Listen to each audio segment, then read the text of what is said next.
Hello everyone, welcome to the Kota study tutors. हमारे daily current affair video में आपको important questions मिलेंगे जो आपको स्टेट और सेंट्रल दोनों एग्जाम्स के लिए फायदेमंद रहेंगे, जैसे एसएससी, रेलवे, बैंक, एनटीपीसी और यूपीएससी के लिए भी हेल्पफुल रहेंगे।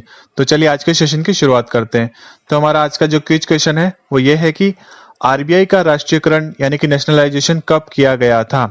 तो आपको बताना है कि रिजर्व बैंक ऑफ इंडिया का नेशनलाइजेशन कब किया गया था। इसका आंसर आपको कमेंट बॉक्स में देना है, ठीक है। तो आज के करंट अफेयर की तरफ चलते हैं हम। तो हमारे आज के करंट अफेयर का पहला सवाल है कि निम्न में से कौन से राज्य की सरकार ने 800 किलोमीटर सड़कों को हर्बल सड़कों के रूप में विकसित करने का फैसला लिया है। तो बताइए कौन से राज्य की सरकार द्वारा यह फैसला लिया गया है कि 800 किलोमीटर सड़कों को वो हर्बल सड़कों के रूप में विकसित करेंगे। तो यह फैसला लिया गया है उत्तर प्रदेश की सरकार द्वारा। तो उत्तर प्रदेश के जो उप मुख्यमंत्री हैं केशव प्रसाद मौर्य, उन्होंने बताया कि पीडब्ल्यूडी यानी कि पब्लिक वर्क्स डिपार्टमेंट की 800 किलोमीटर सड़कें इस साल हर्बल रोड के रूप में बनाई जाएंगी। इसके लिए प्लानिंग की जा रही है और कुछ सेलेक्टेड सड़कों के किनारे औषधि वाले और फलदार पौधे लगाए जाएंगे। उन्होंने ये भी बताया कि हर्बल सड़कों के दोनों किनारों पर पीपल, आंवला, नीम, जामुन, बेल इन सबके पौधे लगाए जाएंगे और उनकी सिक्योरिटी के लिए ट्री गार्ड भी लगाए जाएंगे। और इससे सड़कों के किनारे पौधे लगाने से बारिश के दौरान सड़कों की कटान रोकने में भी हेल्प मिलेगी। तो इसीलिए यहाँ पर सड़कों के किनारों पर ये पौधे लगाए जाएंगे। अब हम अगले क्वेश्चन की तरफ चलते हैं। तो हमारा अगला सवाल है कि किस ई कॉमर्स कंपनी ने कर्नाटक के मैंगो बोर्ड के साथ समझौता किया है जिससे किसानों को ऑनलाइन आम बेचने में मदद मिलेगी। तो बताइए कि इनमें से किस ई कॉमर्स कंपनी ने कर्नाटक के मैंगो बोर्ड के साथ में एक एग्रीमेंट किया है जिससे कि किसान अब अपने आम को ऑनलाइन प्लेटफॉर्म पर जाकर बेच सकेंगे। तो ये एग्रीमेंट किया गया है फ्लिपकार्ट के द्वारा, ठीक है। तो फ्लिपकार्ट और कर्नाटक राज्य के मैंगो डिपार्टमेंट ने एक एमओयू साइन किया है, यानी कि एक एग्रीमेंट किया है जिससे कि किसान अब अपने आमों को ऑनलाइन प्लेटफॉर्म फ्लिपकार्ट के माध्यम से बेच सकेंगे। तो ये फैसला कर्नाटक के द्वारा किया गया है, कर्नाटक के मैंगो बोर्ड के द्वारा। अब मैं आपको थोड़ा सा कर्नाटक के बारे में बता देता हूँ। तो कर्नाटक के जो सीएम है उनका नाम है बीएस येदियुरप्पा, ओके। और जो कर्नाटका के जो गवर्नर है उनका नाम है वजुभाई वाला। और कर्नाटक के अब मैं आपको थोड़े से नेशनल पार्क के बारे में बता देता हूँ। तो जो कर्नाटक के नेशनल पार्क है, इंपॉर्टेंट नेशनल पार्क, उनके नाम है, पहला है बांदीपुर नेशनल पार्क, दूसरा है कुद्रेमुख नेशनल पार्क, तीसरा है राजीव गांधी नेशनल पार्क और चौथा है अंसी नेशनल पार्क, ठीक है। अब मैं कर्नाटक के कुछ महत्वपूर्ण डैम के बारे में भी आपको बता देता हूँ। तो कर्नाटक के जो इंपॉर्टेंट डैम है उनमें से एक है आलमट्टी डैम जो कि कृष्णा नदी पर बना हुआ है, ठीक है। एक है कृष्णा राजा सागर डैम जो कि कावेरी नदी पर बना हुआ है। एक है तुंगभद्रा डैम जो कि तुंगभद्रा नदी पर बना हुआ है और एक है सूपा डैम जो कि काली नदी पर बना हुआ है, ठीक है। तो ये मैंने आपको डैम के बारे में बता दिया। अब हम अगले क्वेश्चन की तरफ चलते हैं। तो हमारा अगला क्वेश्चन है कि निम्न में से किस ऑर्गेनाइजेशन ने मई 2020 में एक आर्टिफिशियल इंटेलिजेंस आधारित चैटबॉट PAI लॉन्च किया है। तो बताइए कि इनमें से किस ऑर्गेनाइजेशन द्वारा आर्टिफिशियल इंटेलिजेंस पर आधारित एक चैटबॉट PAI लॉन्च किया गया है। तो इस PAI चैटबॉट को लॉन्च किया गया है national payment corporation of India के द्वारा, यानी कि NPCI के द्वारा इस चैटबॉट को लॉन्च किया गया है, ठीक है। तो NPCI यानी कि national payment corporation of India ने AI बेस्ड चैटबॉट जिसका नाम क्या है PAI लॉन्च किया है। इस चैटबॉट को फास्टैग, रुपे, UPI इन सब के बारे में अवेयरनेस फैलाने के लिए लॉन्च किया गया है। PAI 24 घंटे उपलब्ध रहेगा और अपने कस्टमर्स को NPCI प्रोडक्ट्स की सही जानकारी देने में हेल्प भी करेगा। तो इसके लिए इस PAI चैटबॉट को लॉन्च किया गया है। अब हम अगले क्वेश्चन की तरफ चलते हैं। तो हमारा अगला क्वेश्चन है कि मई 2020 में पेरियासामी कुमारन को किस देश में भारत का अगला हाई कमिश्नर यानी कि उच्चायुक्त नियुक्त किया गया है। तो बताइए, यहाँ पर इनकी फोटो है, ये है पेरियासामी कुमारन, इनको सिंगापुर का हाई कमिश्नर यानी कि उच्चायुक्त नियुक्त किया गया है। तो ये सिंगापुर में जो अभी के हाई कमिश्नर है उनका नाम है जावेद अशरफ। उनकी जगह कौन लेंगे? उनकी जगह लेंगे पेरियासामी कुमारन। जो पुराने हाई कमिश्नर थे जावेद अशरफ, उनकी जगह ये ले लेंगे। और जावेद अशरफ 2016 से सिंगापुर में हाई कमिश्नर थे और अब इनके सिंगापुर में जाने के बाद में जो सिंगापुर के हाई कमिश्नर थे जावेद अशरफ, उनको फ्रांस का अगला हाई कमिश्नर बना दिया जाएगा, ठीक है। तो ये था इनके बारे में। अब हम अगले क्वेश्चन की तरफ चलते हैं। तो हमारा अगला सवाल है कि किस संस्थान के textile and fibre engineering department ने कोविड-19 से लड़ने के लिए एक सांस लेने योग्य और हल्के वजन का PPE बनाया है। तो बताइए कि कौन से इंस्टीट्यूट के textile and fibre engineering department ने एक कम वजनी और सांस लेने में योग्य, जिससे आसानी से सांस ली जा सकेगी, वो पीपीई बनाया गया है। तो उसको बनाया है आईआईटी दिल्ली के द्वारा। ठीक है, तो आईआईटी दिल्ली में textile and fibre engineering department ने कोविड-19 से लड़ने के लिए सांस लेने योग्य और हल्के वजन वाला पीपीई बनाया है। इस पीपीई में बैक्टीरिया का वायरस एंटर नहीं कर सकता। ओके, और ये 99.8% बैक्टीरिया को कवर करने में भी सक्षम रहेगा।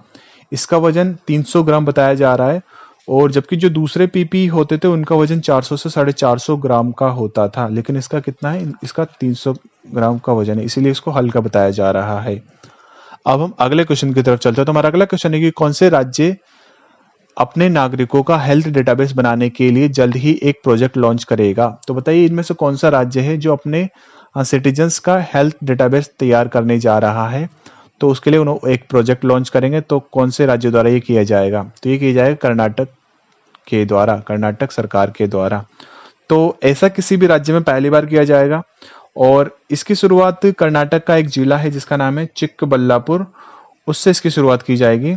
और राज्य के जितने भी जो सिटीजन है वहाँ के लगभग 6.5 करोड़ जो नागरिक हैं उनका सर्वे किया जाएगा, उसके आधार पर ही हेल्थ डेटाबेस तैयार किया जाएगा। तो ये था इसका आंसर। अगले क्वेश्चन की तरफ चलते हैं। तो हमारा अगला क्वेश्चन है कि मई 2020 में फिच रेटिंग्स ने भारतीय अर्थव्यवस्था को चालू वित्त वर्ष में कितने प्रतिशत कम होने का अनुमान लगाया है।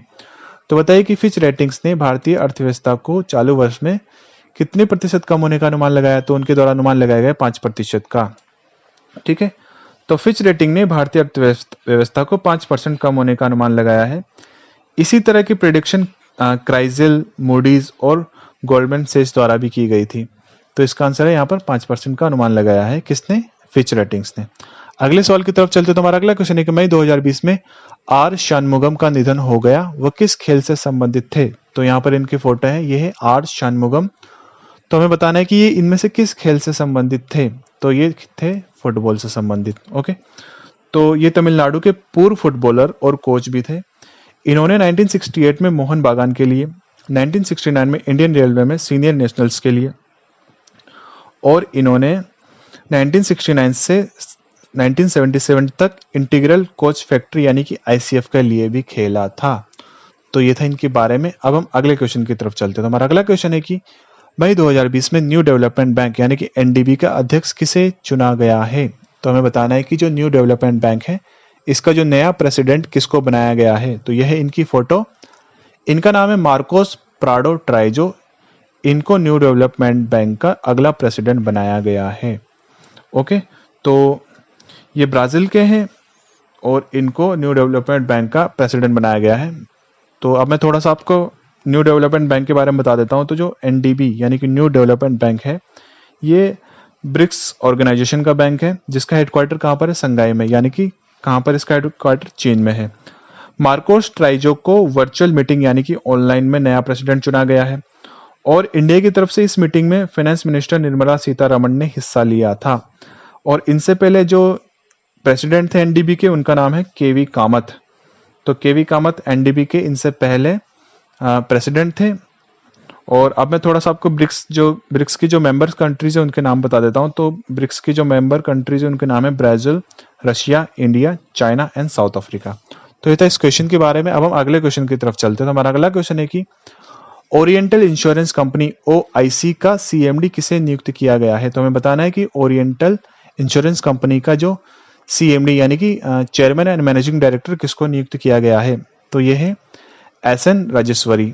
ओके, इनको ओरिएंटल इंश्योरेंस कंपनी का चेयरमैन एंड मैनेजिंग डायरेक्टर नियुक्त किया गया है। ठीक है, तो ये न्यू इंडिया इंश्योरेंस कंपनी की जीएम है। और बैंक बोर्ड ब्यूरो ने ओरिएंटल इंश्योरेंस कंपनी के सीएमडी यानी कि चेयरमैन एंड मैनेजिंग डायरेक्टर के पद के लिए कई ऑफिसर्स के वर्चुअल इंटरव्यू लिए थे। उनमें से राजेश्वरी को चुना गया था, और बैंक ब्यूरो बोर्ड के सीएमडी चुने जाने का रिकमेंडेशन सरकार को भी भेजा गया है। और जहां तक होता है कि हमेशा जो बैंक बोर्ड ब्यूरो जिसको चुनते हैं उसी को सीएमडी बना दिया जाता है, यानी कि परमिशन मिल जाती है गवर्नमेंट के द्वारा उनको। तो यहाँ पर किनको? एसएन राजेश्वरी को चेयरमैन एंड मैनेजिंग डायरेक्टर नियुक्त किया गया है। अब हम अगले क्वेश्चन की तरफ चलते हैं। तो हमारा अगला क्वेश्चन है कि स्पेस एक्स के स्पेस व्हीकल का नाम क्या है जिसमें 2 अंतरिक्ष यात्रियों को भेजा जाएगा। तो हमें बताना है कि जो स्पेस एक्स का जो स्पेस व्हीकल यानी कि जो स्पेस एयरक्राफ्ट है, सॉरी स्पेस क्राफ्ट है, उसका जो नाम क्या है जिसमें 2 अंतरिक्ष यात्रियों को भेजा जाएगा। तो उसका नाम है द क्रू ड्रैगन।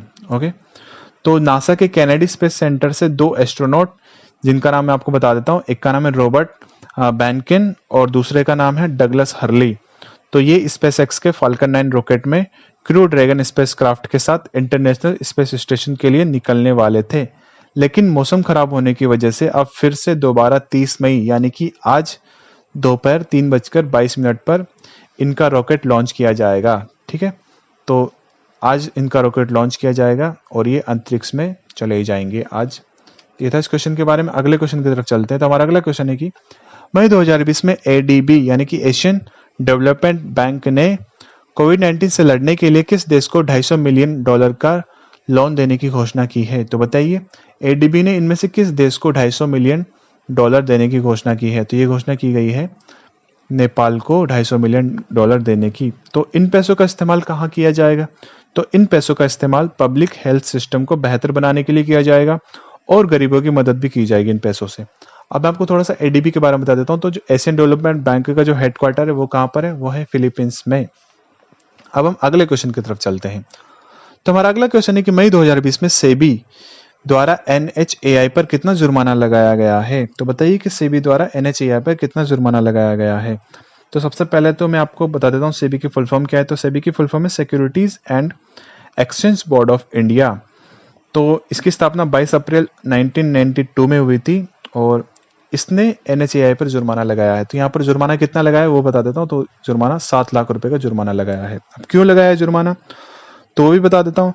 तो इसलिए लगाया कि क्योंकि NHAI ने 2015-16 से 2018-19 के दौरान 6 महीने के फाइनेंशियल स्टेटमेंट को बताने में लगभग 78 दिन की देरी की थी, इसलिए सेबी ने NHAI पर 7 लाख रुपए का जुर्माना लगाया गया है। तो जो फाइनेंशियल स्टेटमेंट बताने में देरी की वजह से इस पर जुर्माना लगाया गया है। अगले सवाल की तरफ चलते हैं। तो हमारा अगला क्वेश्चन है कि मई 2020 में निम्न में से किसने एम्स्टर्डम बेस्ड इलेक्ट्रिक स्कूटर बनाने वाली कंपनी ईटरगो का अधिग्रहण किया है। तो बताइए कि ईटरगो का अधिग्रहण इसमें से किस कंपनी द्वारा किया गया है।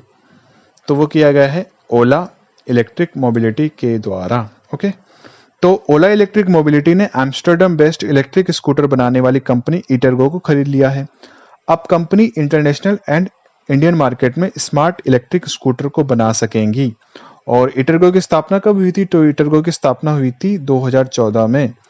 इन्होंने all electric modern app scooter बनाया है जिसकी डिजाइन और इंजीनियरिंग के लिए इस कंपनी को कई प्राइज भी मिल चुके हैं। किस कंपनी को, ईटरगो को। तो ये इलेक्ट्रिक स्कूटर बनाने में अच्छी है कंपनी, इसलिए इसको कई प्राइज भी मिल चुके हैं।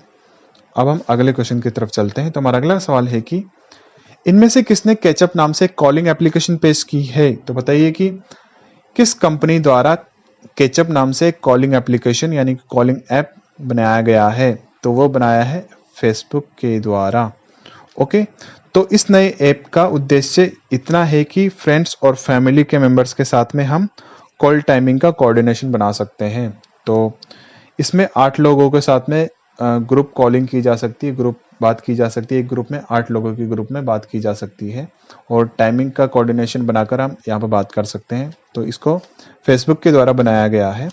अब हम अगले सवाल की तरफ चलते हैं। तो हमारा अगला क्वेश्चन है कि ऑयल मिनिस्टर धर्मेंद्र प्रधान के अनुसार भारत अब किस देश में क्रूड ऑयल स्टोर करने की योजना बना रहा है। तो बताइए कि भारत अब इनमें से किस देश में क्रूड ऑयल स्टोर करने की योजना बना रहा है। तो भारत अमेरिका में क्रूड ऑयल को स्टोर करने की योजना बना रहा है। अब वहां पर क्यों ऐसा कर रहा है भारत कि दूसरे देश में हमको स्टोर करना पड़ रहा है क्रूड ऑयल। तो भारत ऐसा इसलिए कर रहा है क्योंकि इंटरनेशनल मार्केट में कच्चे तेल की कीमतों में लगातार गिरावट आई है और इंडिया क्रूड ऑयल का तीसरा सबसे बड़ा इंपोर्टर है और भारत में 53.3 लाख टन स्टोरेज कैपेसिटी है जो कि पूरी तरह से भरा हुआ है। तो हमारी जो स्टोरेज कैपेसिटी है भारत की वो पूरी तरह से भरी हुई है।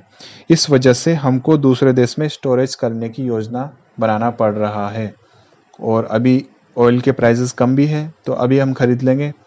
तो भारत में तो स्टोर कर नहीं सकते, तो दूसरे देश में स्टोर कर सकते हैं, तो इसलिए वहाँ पर स्टोर करने की योजना बनाई है। अब हम अगले क्वेश्चन की तरफ चलते हैं। हमारा अगला सवाल है कि संयुक्त राष्ट्र शांति सैनिकों का अंतर्राष्ट्रीय दिवस यानी कि international day of UN peace keepers कब मनाया जाता है? तो बताइए international day of UN peace keepers कब मनाया जाता है? तो ये मनाया जाता है 29 मई को। ओके, इसका आंसर है 29 मई। तो ये दिन 3900 से अधिक शांति सैनिकों को सम्मानित करने के लिए मनाया जाता है जिन्होंने यूएन के लिए अपनी जान गंवाई है। ओके, तो यूएन पीस कीपिंग मिशन की स्थापना कब हुई थी? तो इसकी स्थापना हुई थी 29 मई 1948 को। तो इसकी स्थापना दिवस के दिन ही इसको मनाया जाता है 29 मई को। तो ये था हमारा आज का करंट अफेयर। और अगर आपको ये वीडियो अच्छा लगा तो वीडियो को लाइक करें, चैनल को सब्सक्राइब करें और अपने दोस्तों में इस वीडियो को शेयर जरूर करें। So take care, bye bye, always be smart. जय हिंद, जय भारत।